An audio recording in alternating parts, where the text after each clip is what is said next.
Bismillahirrahmanirrahim. Assalamualaikum warahmatullahi wabarakatuh. Ada 3 amalan yang kalau kita bisa kerjakan dengan istiqomah, maka kata Nabi, tadkhulul jannata bisalam. Kalian akan masuk ke surga dalam keadaan salam. Apa arti dalam keadaan salam? Artinya akan masuk surga tanpa harus mampir dulu ke neraka. Akan masuk surga tanpa azab. Akan masuk surga tanpa kesulitan. Akan masuk surga tanpa tergelincir di sirat. Akan masuk surga dengan hisab yang ringan. Akan masuk surga dengan padang mahsyar yang diberi naungan oleh Allah Subhanahu wa taala.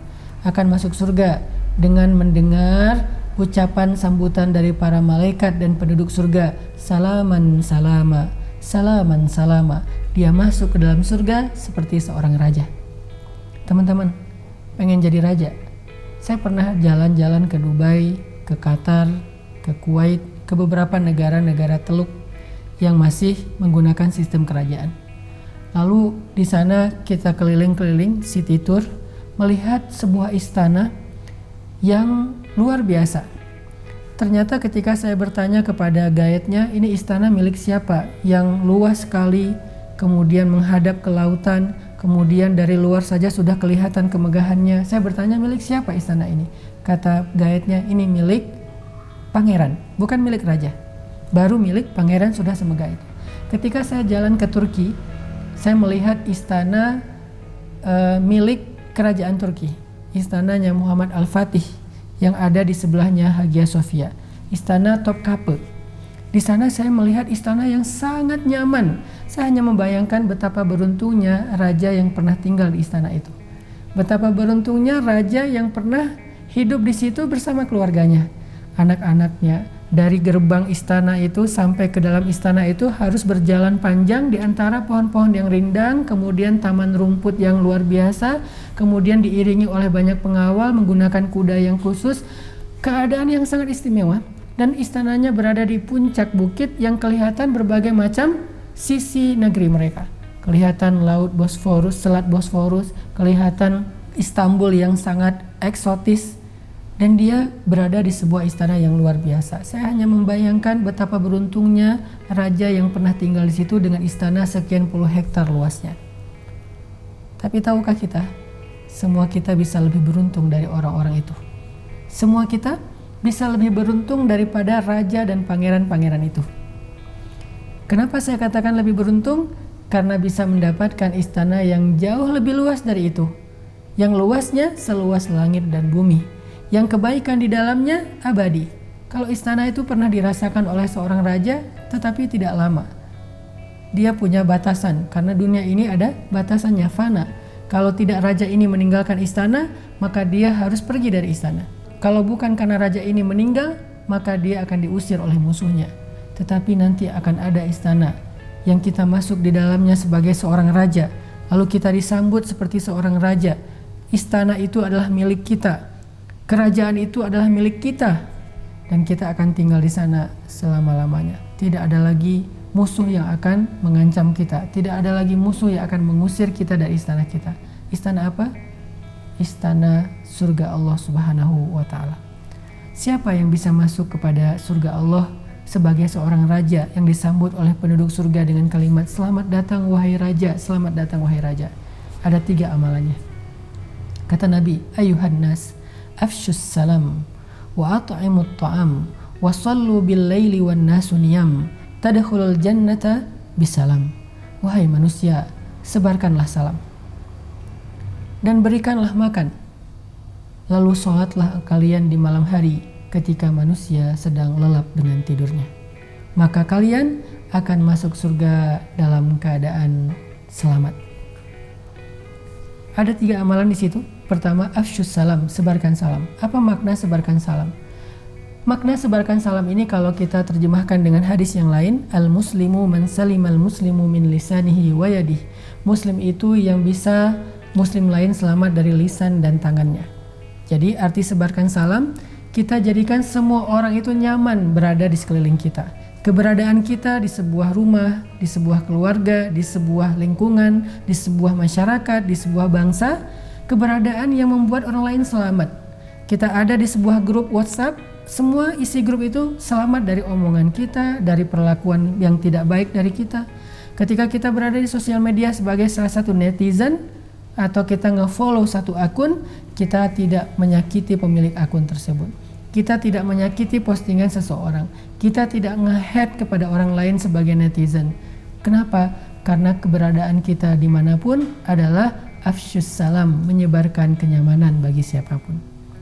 Bukan hanya mengucapkan assalamualaikum, bukan hanya bertegur sapa secara lisan, tetapi makna afsyus salam di sini adalah sebarkan salam, artinya sebarkan kedamaian, sebarkan kenyamanan kepada siapapun yang berada di sekeliling kita.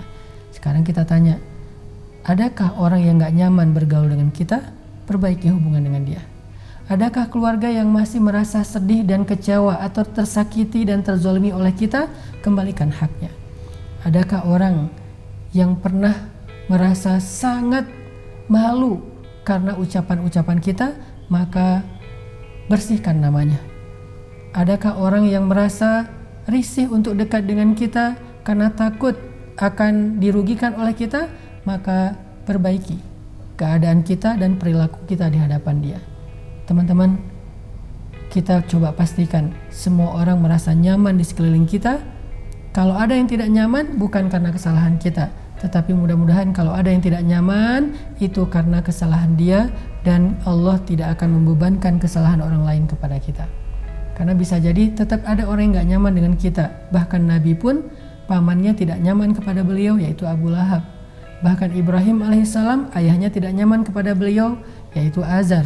Bahkan Nabi Nuh alaihissalam, Nabi Lut alaihissalam, keluarga mereka tidak nyaman kepada mereka, padahal mereka orang-orang yang solih. Nah, kalau ada yang gak nyaman dengan kita, pastikan bukan karena kesalahan kita, bukan karena perangai kita yang tidak baik, tetapi karena kesalahan mereka, kedengkian mereka, karena kejahilan mereka, bukan karena kita. Jadi, amalan pertama adalah kita berusaha untuk menjadikan sebanyak mungkin orang merasa nyaman bergaul dan mengenal kita. Kalau dia orang miskin, merasa nyaman karena dapat perhatian dari kita. Kalau dia orang yang tidak mengerti ilmu, nyaman karena dapat ajaran ilmu dari kita. Kalau dia orang yang lemah, merasa nyaman karena dibantu oleh kita. Kalau dia orang yang tua, merasa nyaman karena dihormati oleh kita.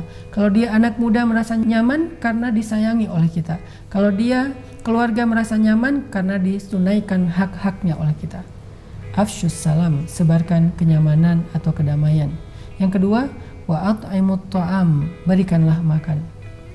Maksud berikanlah makan di sini adalah memberi makan kepada orang-orang yang membutuhkan atau memberi makan pada saat orang dalam kesusahan. Sekarang kita merasakan hal itu. Bangsa kita sedang diuji dengan satu wabah yang efeknya bukan hanya terhadap kesehatan, tetapi juga terhadap ekonomi. Banyak orang yang di PHK, banyak saudara kita yang tidak bisa bekerja, banyak dari saudara kita yang tidak punya penghasilan. Sehingga kalau kita mau melakukan satu di antara 3 syarat menjadi raja di surga, maka yuk sama-sama kita bersemangat. Yang punya kelebihan rezeki, yang punya kelebihan harta, kita mulai at'imut ta'am, beri makan. Setiap hari kita kasih makan. Siapa yang kita kasih makan? Dzawil qurba, yang kita dekat dulu, dekat secara hubungan kekeluargaan maupun dekat secara jarak tetangga. Kita coba tolong saudara-saudara yang dekat dengan kita terlebih dahulu. Baik dia yang mungkin ada di lingkungan rumah kita ataupun yang kita kenal tetapi dia berada di wilayah yang berbeda.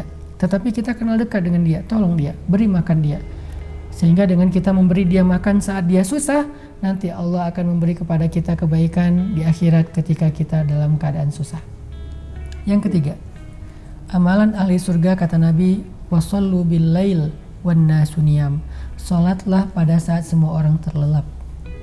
Kalau salat ketika semua orang melakukan yang sama, itu enggak istimewa, walaupun itu kebaikan. Tapi baru istimewa kita bisa bangun salat saat yang lain terlelap.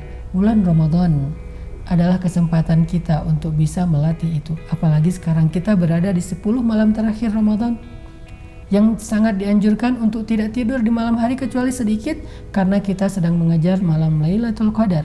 Yang melewatkan malam Lailatul Qadar, maka dia akan rugi selama 1000 bulan. Orang yang mendapatkan Lailatul Qadar lebih beruntung daripada orang yang beribadah selama 1000 bulan. Artinya kita coba latih habit bangun malam selama 10 malam terakhir Ramadan ini, sehingga setelah selesai Ramadan habit itu masih bertahan sampai akhir hayat kita.